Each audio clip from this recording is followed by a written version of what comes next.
Nuk besoj që po ngatrohen, po shkojnë në rrjedhën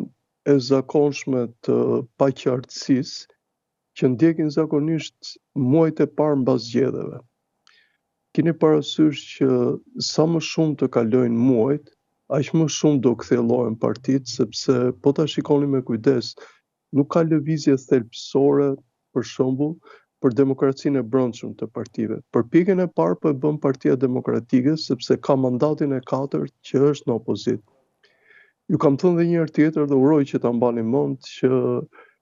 Partia Demokratike do ketë shumë vështirë ta bëj analizën e vitit 2025 sepse nuk ka bërë akoma analizën e vitit 2021. Duke mos e bërë këtë analizë, duke marrë me elemente të tjerë, po ta shikoni me kujdes,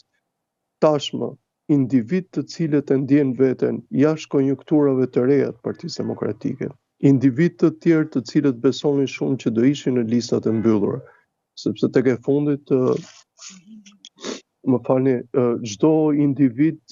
ka edhe të themi atë përpjekjen ose të themi motivin për të qëndruar në politikë.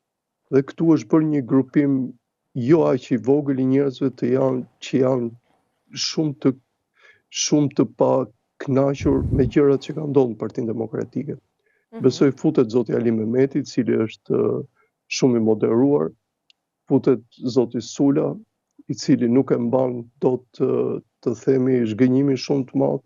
futet zoti Murizi, i cili vazhdimisht ka takuar problemet e brendshme të Partisë Demokratike dhe është një nga individët që ka paralajmëruar gjithmonë. Ka paralajmëruar hapur me një ligjërim që ndoshta disa fashave të shoqërisë nuk i pëlqen, por ndoshta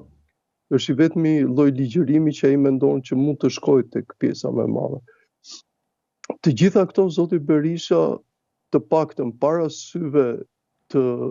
komunitetit të madh